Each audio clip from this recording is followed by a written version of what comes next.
Assalamualaikum warahmatullahi wabarakatuh. Perkenalkan, nama saya Elvi Fitradita dengan NIM 0805 1182 429006. Jadi di sini saya akan menjelaskan materi dan juga pengolahan data dari materi suhu permukaan laut dengan GRADS. Jadi GRADS atau The Grid Analysis and Display System merupakan suatu perangkat lunak yang akan kita gunakan untuk memanipulasi dan juga memvisualisasikan data yang telah kita unduh melalui website CMDes.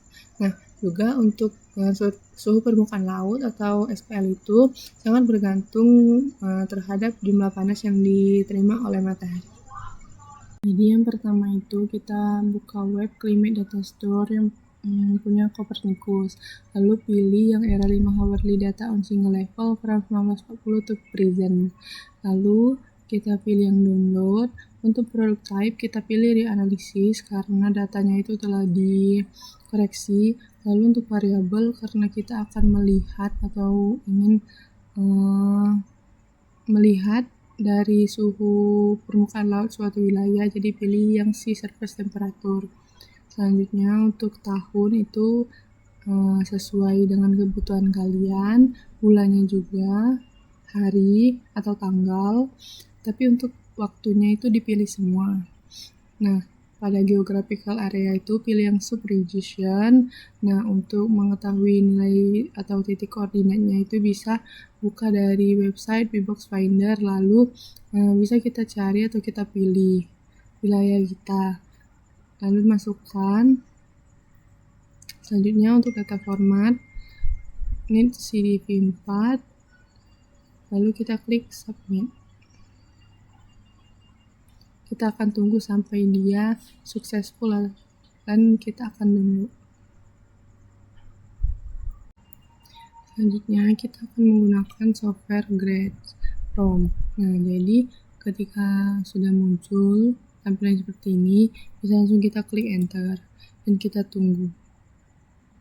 Nah, sini setelah muncul bagian yang akan memunculkan atau menampilkan grafik dari suhu permukaan laut wilayah kita. Tapi tidak usah kita close, kita kecilkan saja. Nah, sudah muncul ini sama dengan GRADS. Jadi kalau sudah muncul prompt seperti ini, berarti GRADS-nya telah aktif dan bisa langsung kita gunakan. Selanjutnya kita ketik SDF open.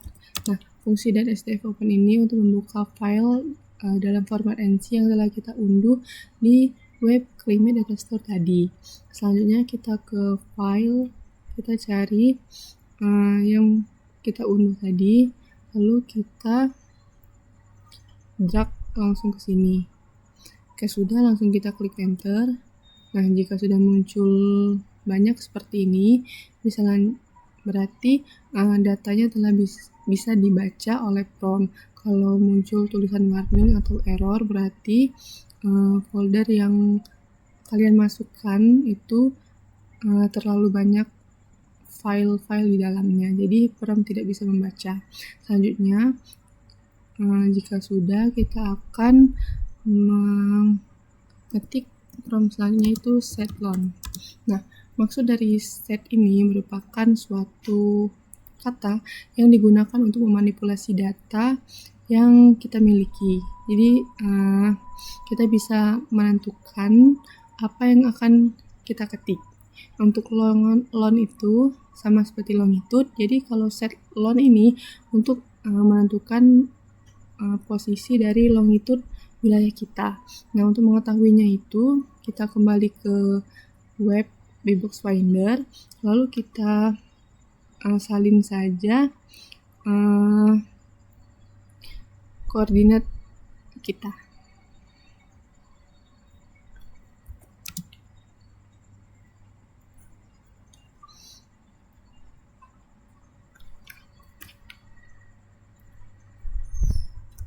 Lalu kita klik enter.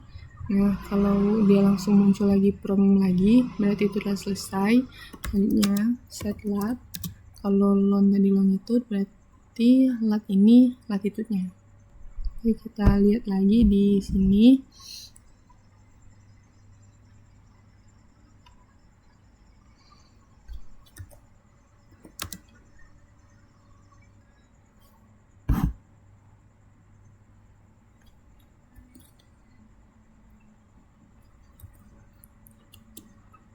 Nah, jika telah selesai, kita lanjut ke prompt selanjutnya, yaitu set gxout shading.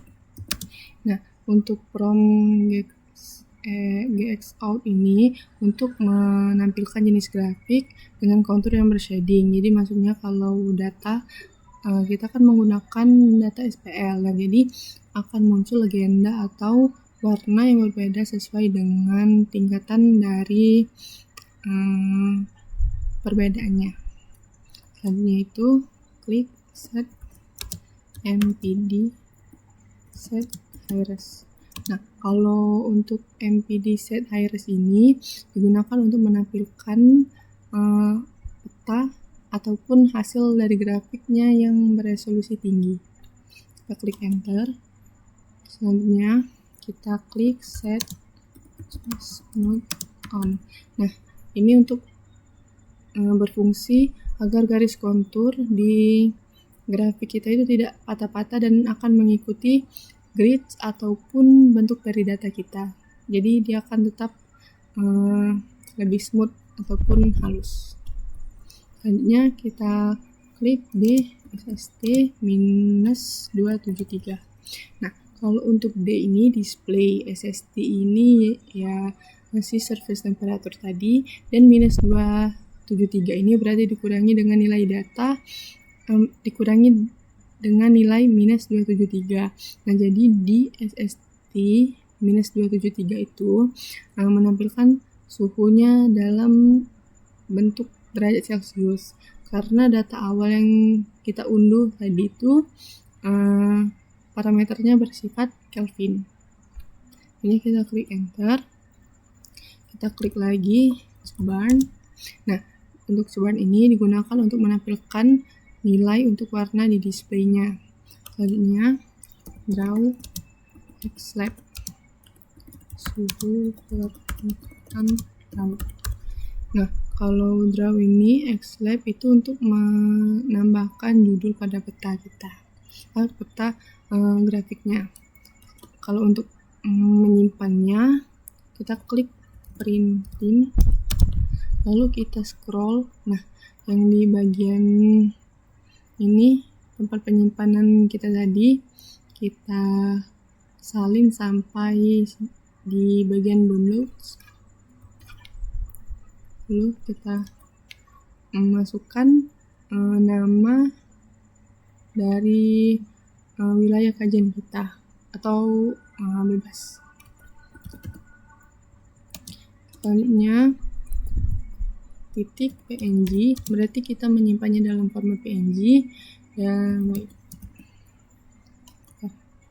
Nah, selanjutnya kita tinggal buka di grade. Nah, ini telah muncul hasil dari pengolahan yang kita lakukan di GradeProm. Nah, ini tidak bisa diperbesar karena ketika saya memperbesarnya maka peta grafiknya itu akan hilang.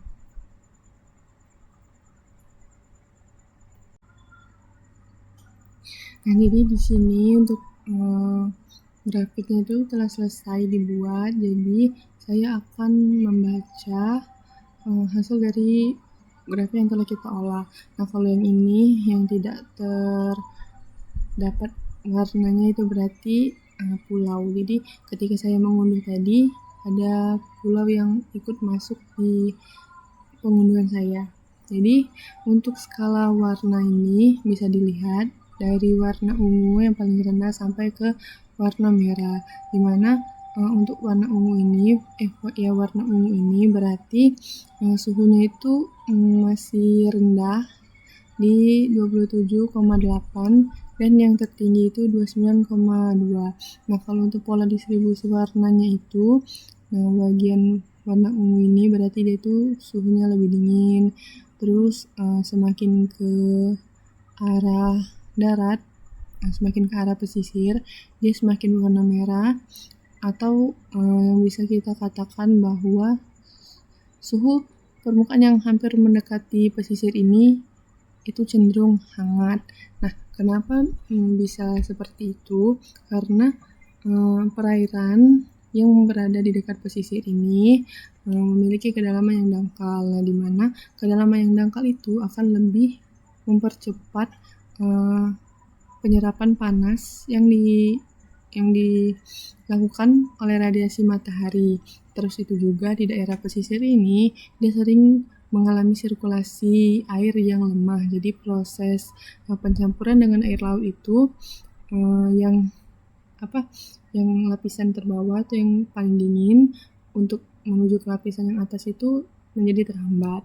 Selain itu juga daratan atau pesisir ini juga memberikan dampak di mana dia akan memberikan panas melalui limpasan dari darat. Nah, jadi faktor-faktor itulah yang menyebabkan mengapa ketika dia semakin ke pesisir atau ke daratan, suhunya itu akan cenderung semakin meningkat. Sekian penjelasan saya tentang materi suhu permukaan laut dengan grades. Saya mohon maaf jika ada salah kata. Saya akhiri. Wassalamualaikum warahmatullahi wabarakatuh.